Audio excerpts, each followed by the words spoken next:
8:30 बजने को थे और पिंकी का अब तक पता नहीं था। मेरी चिंताओं का ग्राफ बढ़ने लगा था। सर्दियों में अंधेरा वैसे ही जल्दी घिर आता है और शहर में रोज होने वाली घटनाएं मन को डरा देती हैं। बच्चों को हमारी परेशानियों का कोई एहसास नहीं होता, बल्कि मैं फोन भी करती हूँ तो वो नाराज हो जाती है। कहती है, और किसी के घर से फोन नहीं आता, बस मेरा ही घनघनाता रहता है। इतना एम्बैरेसिंग लगता है। अब भला इसमें एम्बैरेसिंग होने जैसा क्या है?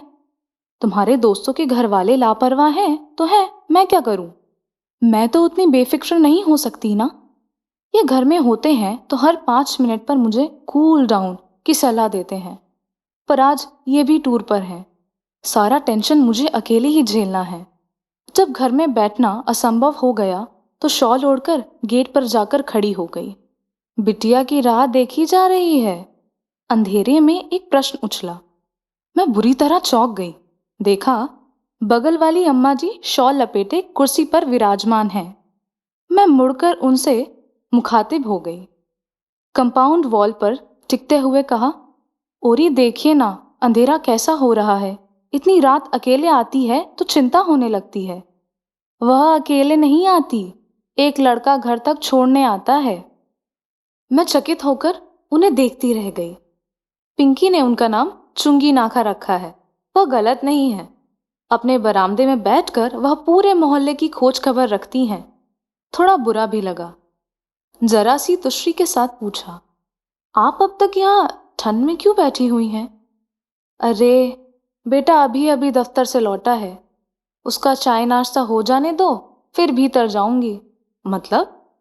अरे मुझे देखेगा तो पास बिठा लेगा, मेरे हाल चाल पूछेगा, दफ्तर की बातें बताएगा। बहू को यह सब अच्छा नहीं लगता।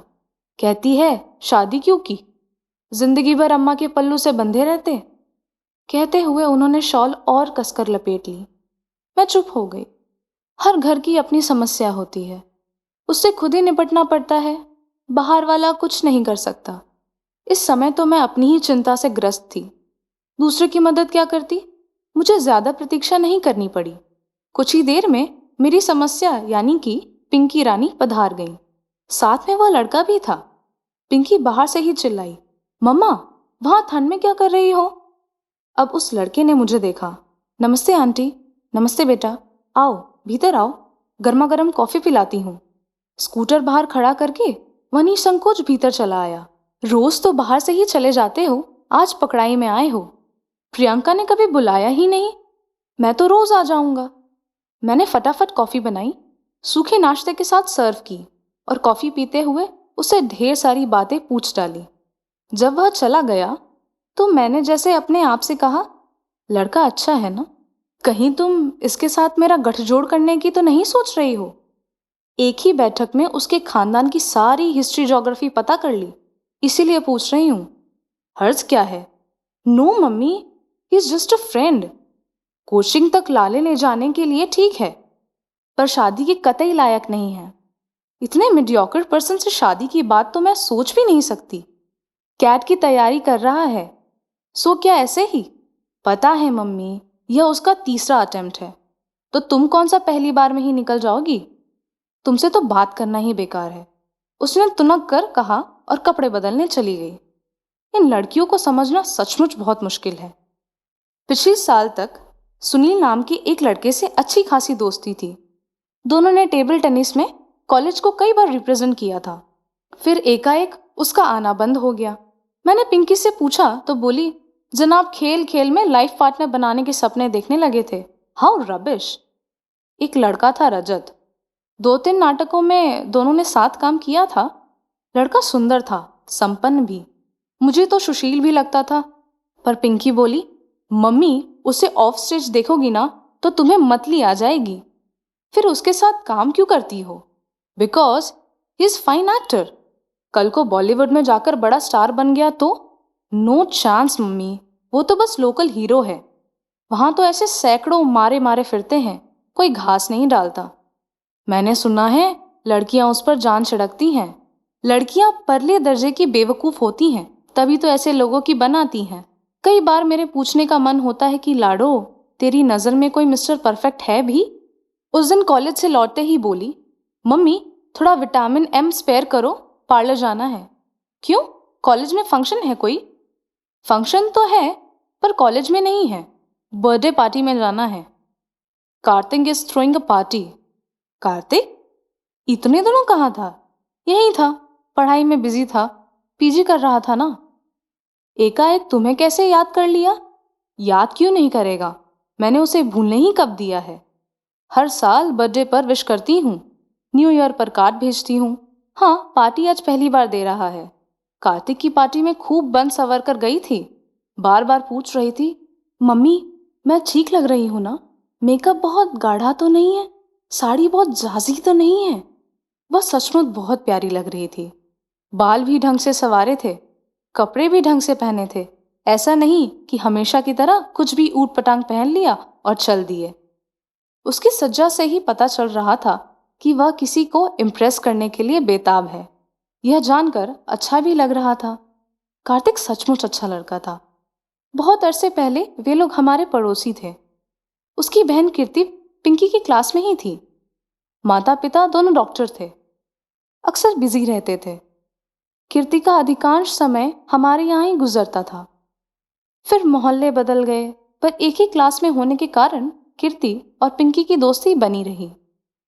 हायर सेकेंडरी के बाद वह भी भाई की तरह मेडिकल में चली गई। आना जाना कम क्या हुआ, एक तरह से बंद ही हो गया। यह तो आज पता चला कि पिंकी उन लोगों के, खासकर कार्तिक के बराबर संपर्क में है। अच्छा लगा। जाते समय मैंने उसे ढेर सारी हिदायतें दी। जल्दी लौटना, ऑटो में अकेले मत आना, किसी भरोसेमंद आदमी की कार में ही बैठना। उसे अच्छा तो नहीं लग रहा था, पर चुपचाप सुनती रही। आखिर उसके पापा को ही दया आ गई। झल्लाकर बोले, बस भी खरो, अब लड़की अब बच्ची नहीं रही, खासी बड़ी हो गई है, इस बात को तुम कब समझोगी? बच्ची नहीं रही, बड़ी हो गई है, इसलिए तो इतनी फिक्र हो रही है। पर यह बातें पुरुषों के दिमाग में कभी नहीं आती।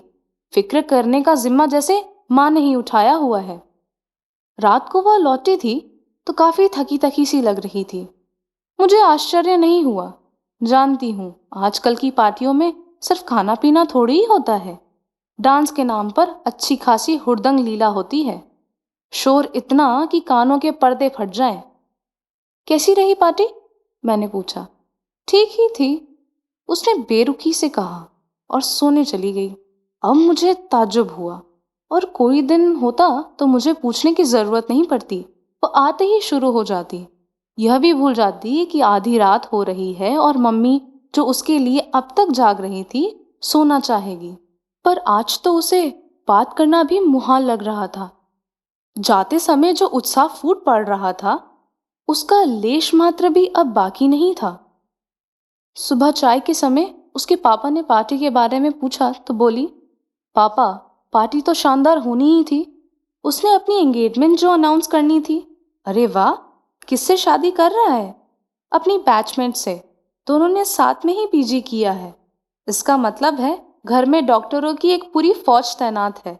अब तो उनके नर्सिंग होम का भी एक्सटेंशन होगा। बिल्कुल होगा। अब वह केवल मैटरनिटी होम नहीं रहेगा, वहाँ बड़ी से बड़ी सर्जरी होगी। इसीलिए तो उस बॉर्डम से शादी कर रहा है। अगर उसे पीजी में एडमिशन नहीं मिलता तो उसे लिफ्ट थोड़ी ही देता, किसी और को पटा लेता। उसका स्वर अत्यंत कसैला हो गया था। अंकल आंटी भी तो उसकी डिग्री पर ही रीझे हैं, नहीं तो कार्तिक के सामने तो वह कुछ भी नहीं है। It is a business deal all in all. और फिर उसका स्वर एकदम तरल हो आया। पापा, आजकल लोग नाप तोल कर ही प्यार करने लगे हैं ना? उसके स्वर का गीलापन मुझे भीतर तक भिगो गया। मन हुआ उसे गले से लगाकर सांत्वना दूं, कहूं कि लाडो, इसमें कार्तिक का क्या दोष है? अपना नफा नुकसान देखना तो जमाने का चलन है।